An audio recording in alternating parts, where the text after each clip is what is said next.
الله حقوش أغوص أغوش أغزكالتم يصيجأتو بلان.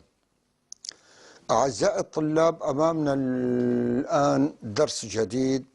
أما الحروف فهي نفس الحرف القديم، هو الج،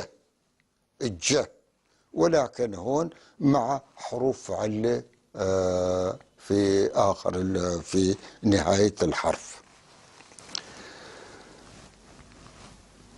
في أول الكتاب من أعلى الصفحة مكتوب كلمة جا، دال وجيم وألف. جا معناته ذلك، جا شالر، جا شلر، جا بسخر إلى آخره. جا دال وجيم مع فتحة بصير جا معناته نادي، اصرخ، أذن، فعل أمر. ج طبعا دال والجيم مع الكسرة. ج الآن، الآن، الآن، هلا يعني. على اليمين في يدج، اسم علم، يدج اسم علم. يجاقوى،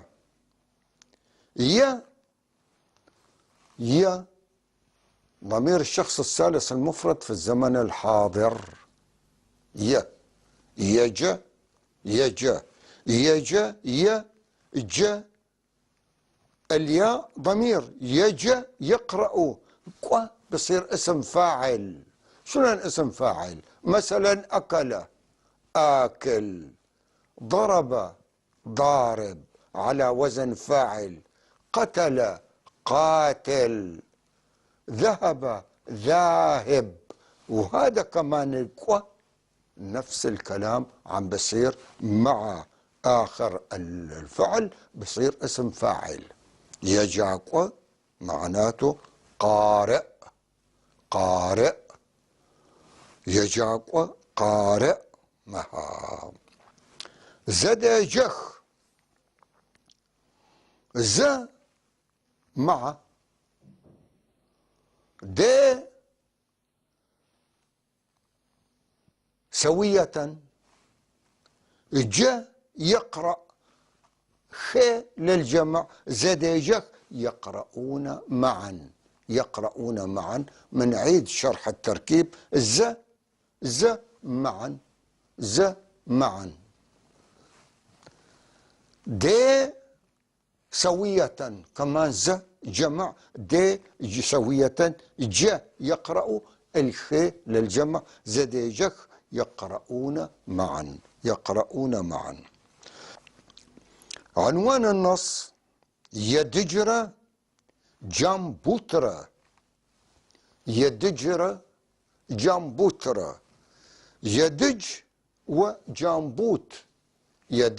وجامبوت، يعني هذول أسماء الولدين اللي بالصورة هون، يدج وجامبوت. واحد عم بيسأل الثاني: تدا وقرا جامبوت، تدا أين وقوى. والواو ضمير المخاطب، وأنت يعني. ذهاب، قرا، إلى أين أنت ذاهب. تدا وقرا جامبوت، إلى أين أنت ذاهب يا جامبوت. تدا وقرا جامبوت. عم بجاوبوا الثاني: يجاق وسقوى. إن يجا يقرأ، قوى اسم فاعل يعني قارئ. سقوى عم بذهب للقراءة. سقوى أذهب أو ذاهب. أنا قوى ذهاب. يدج يجاق وسقوى ذاهب للقراءة.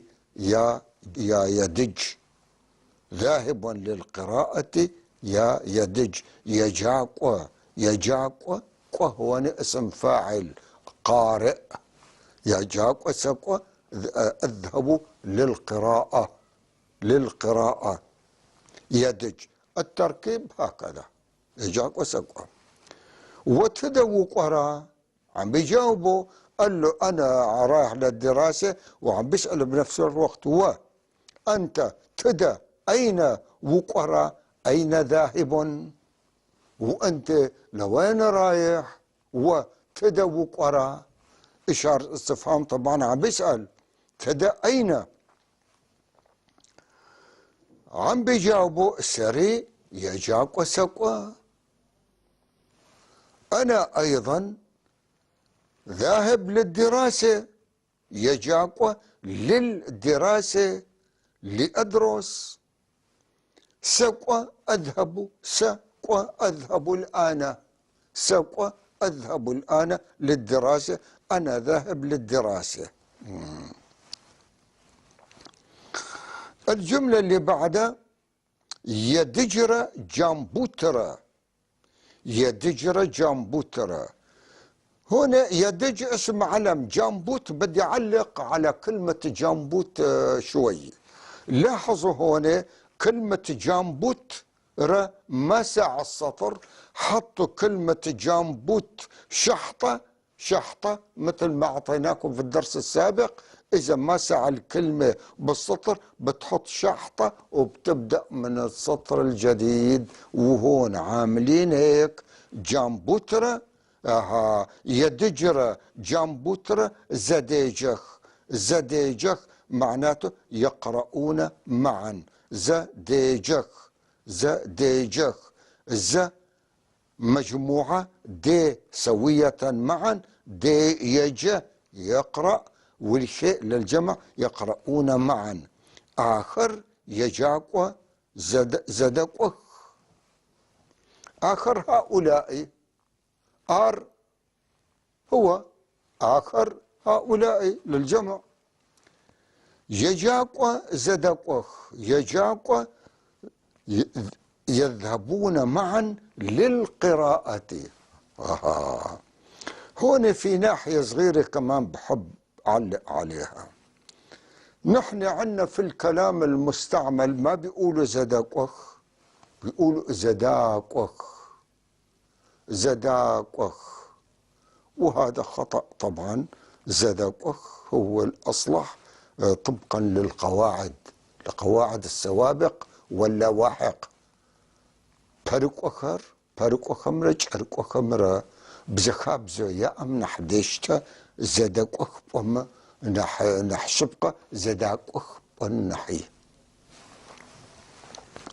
آخر يجاقوى زداقوخ هؤلاء يذهبون ذاهبين للدراسة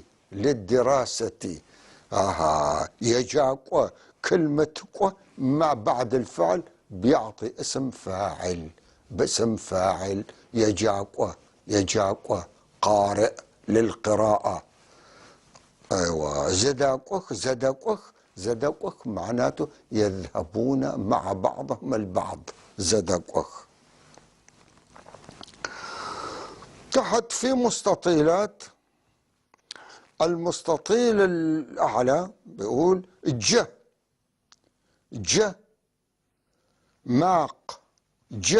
ماق صريخ ماق صوت. يعني إذا حطينا الكلمتين جماق معناته صوت الأذان أو صوت عياط. بعدين إذا نطينا هالمستطيل اجينا على الثاني مشخ لحاله ما له معنى واضح. أما جمشخ ما لحقه. جمشخ المستطيل الأول مع المستطيل الأخير بصير جمشخ معناته ملعقة. يعني عم يفرجوك كيف ممكن تركب كلمات من هدول.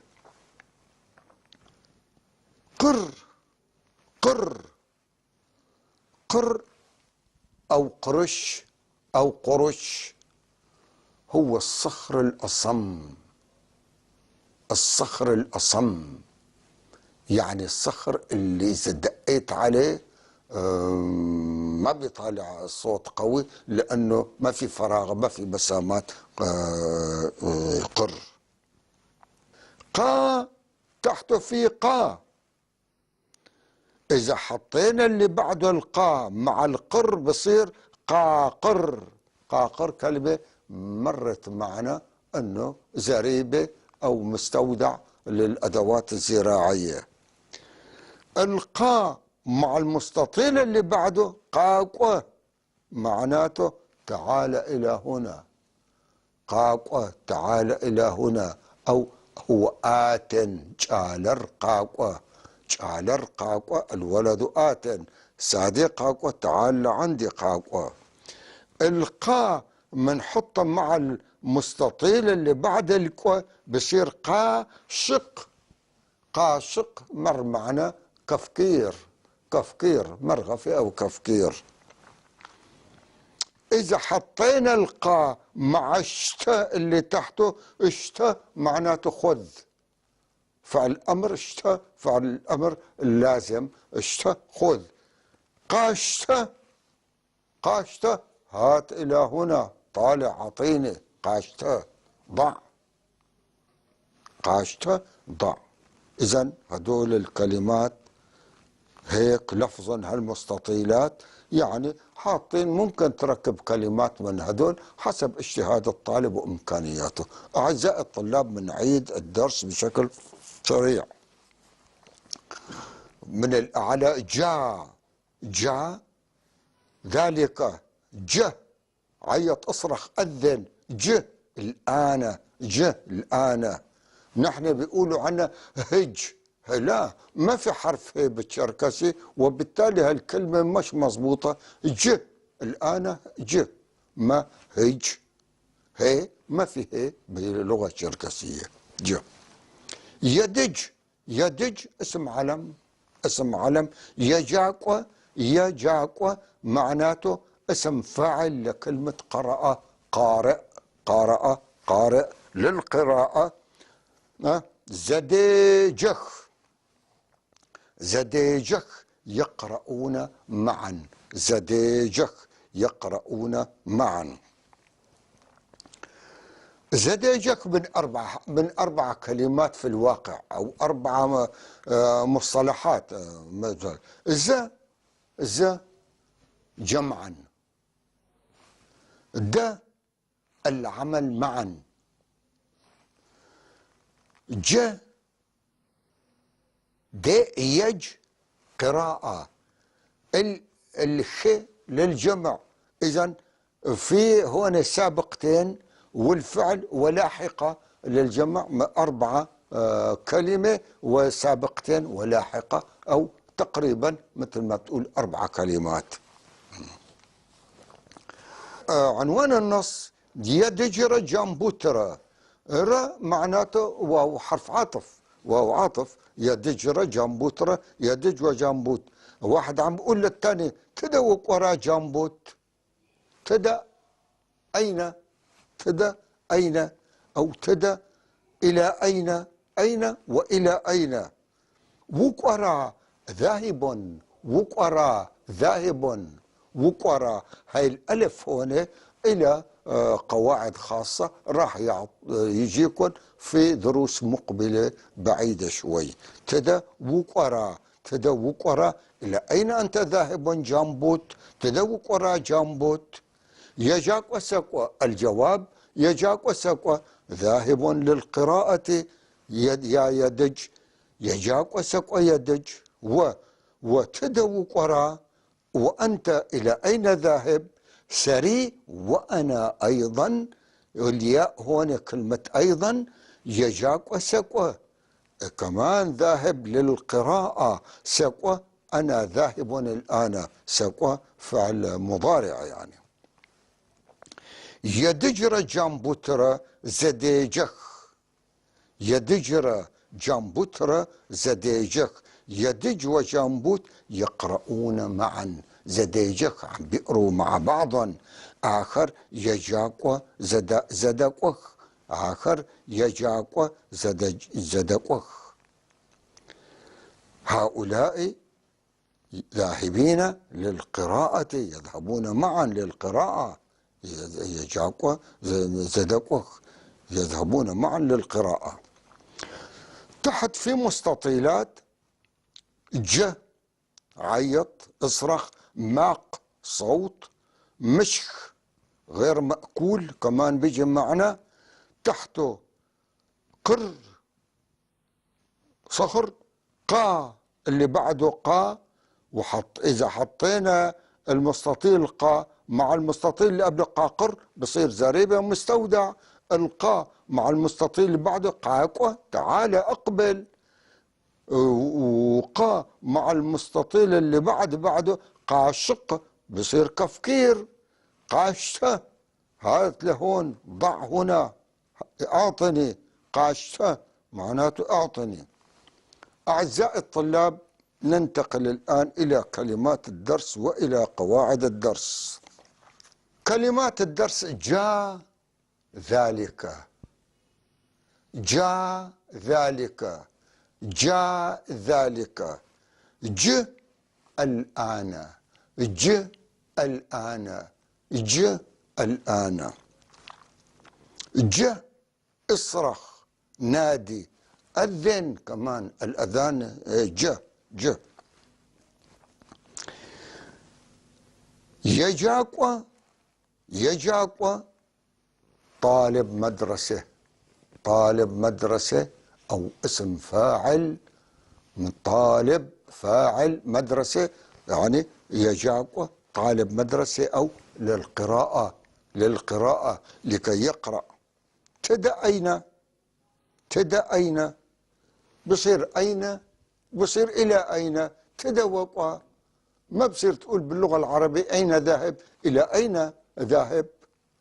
تدوش آغا، أين كنت، ما بصير تقول إلى أين كنت.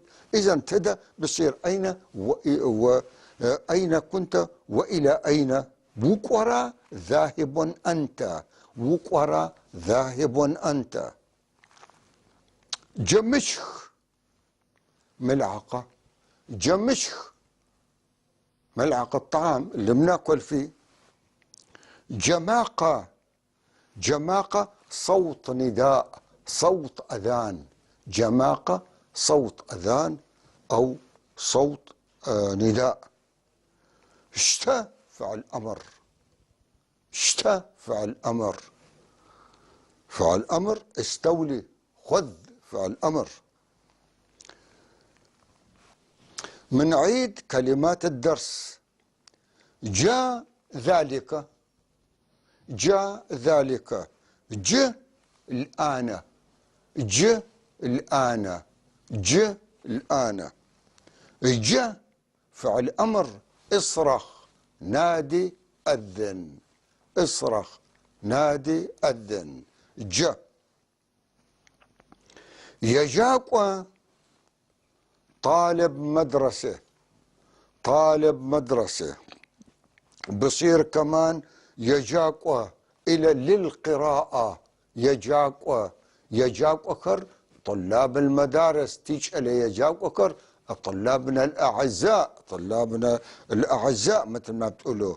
تدا أين، تدا أين، بصير أين وبصير إلى أين، إلى أين. تدا أين وبصير تدا إلى أين. مثلا تدوق، إلى أين أنت ذاهب. تدوش آغا، تدوق، إلى أين أنت ذاهب. تدوش آغا، أين كنت، بدون إلى، أين كنت. وقرا، وقرا هذا طبعا سؤال بعده لازم يكون في إشارة استفهام. وقرا أنت ذاهب. تدوق، إلى أين أنت ذاهب. جمشخ ملعقة، ملعقة طعام بياكلوا فيه، بيقولوا له جمشخ، جمشخ. جماق، جماق صوت نداء أو صوت أذان. جماقة زكا زكا معناته أسمع صوت عياط أو أسمع صوت الأذان. جماقة، جماقة. شتا، شتا فعل أمر خذ استولي، فعل أمر خذ استولي على اشتهى خذ. طبعا اشتهى ما انت عم تناوله شيء موجود في مكان ما عم تقول اشتهى يعني خذه. اما اذا انت بدك تعطي بتقول له ما خذ. اما اذا ما بدك تعطيه بايدك مثلا شيء موجود وين ما كان قدامك وراك بعيد قريب اشتهى يعني خذ استولي عليه. أعزائي الطلاب ننتقل الآن إلى قواعد الدرس. قواعد الدرس هو نفس القواعد الدرس السابق وراح نشرحه أيضا. القواعد هو اللواحق شارك وخر، اللواحق شارك وخر، اللواحق شارك وخر. طبعا هناك مصطلحات مؤلفة من حرف أو حرفين أو ثلاثة. ليش بيقولوا لواحق؟ يلحق بجذر الكلام، يلحق بجذر الكلام، ببين الكلام شو عم بيعمل وبالنفي لما وضعيته حركته كيف تنفيذ العمل أين تنفيذ العمل ظرف المكان الزمان إلى آخره. هدول بيلحقوا بجذور الكلام. وين بيلحقوا؟ بجذور الكلام. مثلا كو جذر كلام. ما بيجي من قدام، كوخ الشيء بيجي من وراء. القدامي بيقول برتخر بركوكر. اللاحقة بنسمي شركوكر.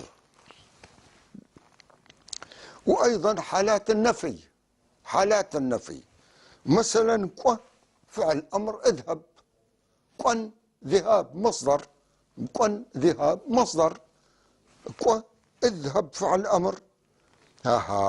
إذا حطينا وراء مثلا كواغا الغين صار فعل ماضي لأن الغين فتحة بدل على الفعل الماضي كواغا. إذا بنحط غينتين ورا بعضهم بيناتهم ألف بصير كواغاغا، بصير كان ذهب، كان قد ذهب أو الماضي البعيد. كشت كشت سيذهب كشت. الشين والتاء هون للمستقبل لفعل المستقبل. نحن باللغة الشركسية في فعل اسمه فعل المستقبل. كشت كن كشت مستقبل قريب ومستقبل بعيد.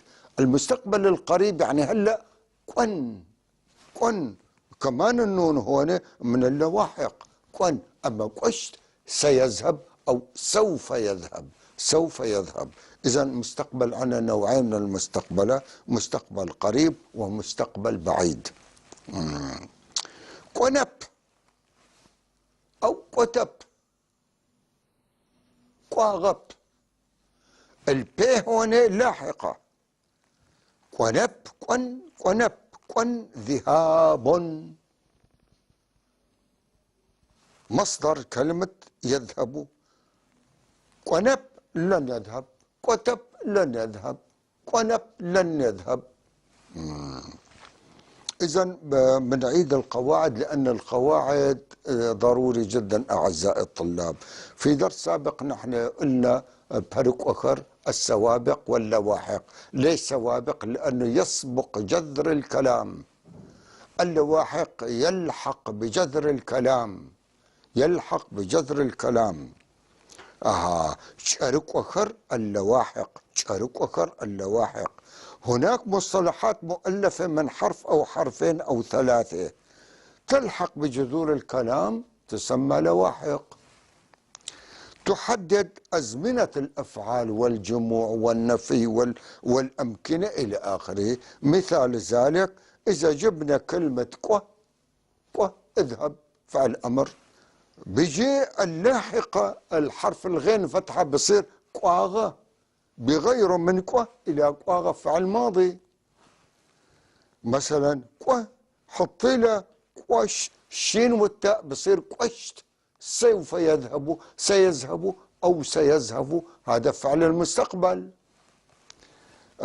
ونب أو قتب. قنب أو قتب معناته النفي، نفي، لن يذهب، ما بده يروح. إذن اللواحق هي أدوات معينة جدا بلفظ اللغة الشركسية. أعزائي الطلاب، أتمنى أن تكونوا قد استوعبتم الدرس، وأتمنى من الأهل أن يكونوا معينين لكم في لفظ الكلمات وفي حفظ الدروس. والسلام عليكم ورحمة الله وبركاته.